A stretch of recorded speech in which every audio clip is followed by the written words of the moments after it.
আজকে আমরা এমন একটা প্রযুক্তি নিয়ে কথা বলবো যা আমাদের অনলাইন যোগাযোগের ধারণাই পাল্টে দিয়েছে। হ্যাঁ, ওয়েব সকেটস আর সকেট.ioর কথা বলছি।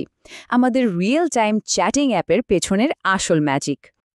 কখনো কি ভেবে দেখেছেন চ্যাট অ্যাপে মেসেজ পাঠানোর সাথে সাথেই একদম ইনস্ট্যান্টলি অন্য পাশের মানুষটা কিভাবে পেয়ে যায়? এর পেছনে কি এমন টেকনোলজি কাজ করে?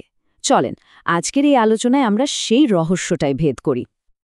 তো এই রহস্যটা বুঝতে হলে আমাদের একটু টাইম ট্রাভেল করে পেছনে যেতে হবে। দেখতে হবে ওয়েব সকেট আসার আগে এই কাজটা ঠিক কিভাবে করা হতো।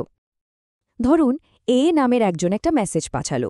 এখন মজার ব্যাপার হলো এই মেসেজটা কিন্তু সরাসরি অন্যজনের কাছে যায় না। এটা প্রথমে ইন্টারনেটের দুনিয়া ঘুরে একটা সেন্ট্রাল সার্ভারে গিয়ে পৌঁছায়। এখন দেখুন কি হয়। সার্ভার ওই মেসেজটা নিজের কাছে রেখে দেয়। সে নিজে থেকে প্রাপকের কাছে মেসেজটা পৌঁছে দেয় না, বরং সে জাস্ট অপেক্ষা করতে থাকে। আর ঠিক এখানেই আসল ঝামেলাটা শুরু হয়। প্রাপকের অ্যাপকে নিজে থেকেই সার্ভারের কাছে বারবার গিয়ে জিজ্ঞাসা করতে হতো, হ্যালো, আমার জন্য কি কোনো নতুন মেসেজ আছে? ভাবুন তো, কি একটা বিরক্তিকর ব্যাপার। টেকনিক্যাল ভাষায় এই বারবার জিজ্ঞাসা করার পদ্ধতিটার নামই হল পোলিং। ব্যাপারটা ঠিক এরকম, ধরুন আপনি প্রতি 5 মিনিট পরপর পোস্ট অফিসে গিয়ে খোঁজ নিচ্ছেন, আমার চিঠি এসেছে, এখনও আসেনি, এবার। অথচ বেশিরভাগ সময়েই কোনো চিঠিই আসে না। কি একটা রিসোর্সের অপচয়, তাই না? এবার আসল সমস্যাটার কথা ভাবা যাক। যখন হাজার হাজার ইউজার একসাথে চ্যাট করছে আর তাদের সবার অ্যাপ থেকে প্রতি কয়েক সেকেন্ড পরপর সার্ভারের কাছে রিকোয়েস্ট যাচ্ছে, তখন কি হবে? সার্ভারের ওপর পড়বে প্রচণ্ড চাপ, আর এর ফল পুরো সিস্টেমটাই স্লো হয়ে যাবে, একদম কচ্ছপের মতো। আর ঠিক এই স্লো, বিরক্তিকর সমস্যার সমাধান করতেই এন্ট্রি নিল আমাদের আজকের হিরো, ওয়েব সকেটস। এটা এসে পুরো খেলার নিয়মে পাল্টে দিল। ওয়েব সকেটের কাজ শুরু হয় একটা হ্যান্ডশেক দিয়ে। ক্লায়েন্ট প্রথমে সার্ভারকে একটা বিশেষ রিকোয়েস্ট পাঠিয়ে বলে, চলো আমরা সাধারণ কানেকশন ছেড়ে একটা স্পেশাল ওয়েব সকেট কানেকশন তৈরি করি। সার্ভার যখনই বলে ওকে ডান, তখনই তাদের মধ্যে একটা পার্মানেন্ট স্থায়ী সংযোগ তৈরি হয়ে যায়। এই দুটোর মধ্যে পার্থক্যটা আকাশ পাতাল।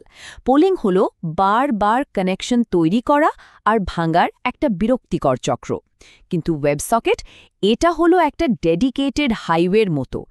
একবার কানেকশন তৈরি হলো তো হলোই, সেটা সব সময় খোলাই থাকে। আর এই স্থায়ী কানেকশনের সবচেয়ে বড় ম্যাজিক হলো ফুল ডুপ্লেক্স কমিউনিকেশন। এর মানে কি? এর মানে হলো এটা একটা টু ওয়ে স্ট্রিট। এখন শুধু ক্লায়েন্টই সার্ভারকে ডেটা পাঠাবে না, সার্ভারও যখন খুশি ক্লায়েন্টকে ডেটা পাঠাতে পারবে। নতুন মেসেজ এলেই সার্ভার সাথে সাথে সেটা ক্লায়েন্টকে পাঠিয়ে দেবে, আর বারবার জিজ্ঞাসা করার কোনো দরকারই নেই। এখন ওয়েব সকেটস জিনিসটা দারুণ পাওয়ারফুল হলেও সরাসরি এটা নিয়ে কাজ করা ডেভেলপারদের জন্য একটু কঠিন হতে পারে। আর এখানেই এন্ট্রি নেয় সকেট.io, আমাদের হিরোর সাইডকিকের মতো। এটা এই কঠিন কাজটাকে একদম সহজ করে দেয়।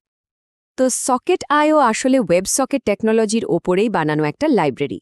এটা কোড লেখা তো অনেক সহজ করেই দেয়, তার সাথে চ্যাটরুমের মতো দারুণ সব ফিচারও রেডিমেড দিয়ে দেয়।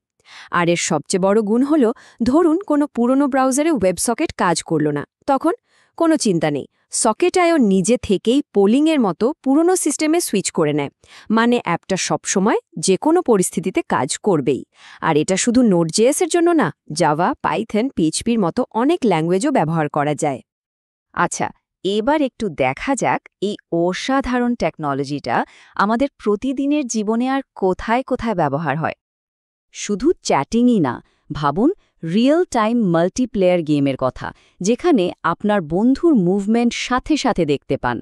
অথবা স্টক মার্কেটের লাইভ আপডেট, যেখানে শেয়ারের দাম প্রতি মুহূর্তে বদলাচ্ছে। এমনকি ফেসবুক বা অন্য কোনো সাইট থেকে যে লাইভ নোটিফিকেশনসগুলো আসে, সেগুলোর পেছনেও কিন্তু এ ওয়েব সকেটসই কাজ করছে। এবার খুব সংক্ষেপে আমরা এর কোডিংয়ের কয়েকটা মূল কনসেপ্ট দেখে নিই। একদমই ভয় পাবেন না, এটা কোনো কোডিং ক্লাস নয়, জাস্ট কয়েকটা জরুরি শব্দের সাথে পরিচয়। দেখুন, এখানে মূলত 4টা কমন টার্ম আছে। এমিট হলো মেসেজ পাঠানো বা ছুড়ে দেওয়া। অন মানে হলো সেই মেসেজটা গ্রহণ করা বা শোনা। যখন কেউ চ্যাটে জয়েন করে সেটা হলো কানেকশন ইভেন্ট, আর যখন কেউ চলে যায় তখন সেটা ডিসকানেক্ট ইভেন্ট। দেখলেন তো কি ভীষণ সহজ। তাহলে মূল কথাটা কি দাঁড়ালো? ওয়েবসকেট আমাদের সার্ভারগুলোকে পোলিংয়ের সেই লাগাতার আর একদমই অপ্রয়োজনীয় রিকোয়েস্টের বোঝা থেকে মুক্তি দিয়েছে, আর এর বদলে আমাদের দিয়েছে একটা সুপার ফাস্ট, এফিশিয়েন্ট আর powerful real time communication system. তো আজকের আলোচনা শেষ করার আগে একটা প্রশ্ন রেখে যেতে চাই।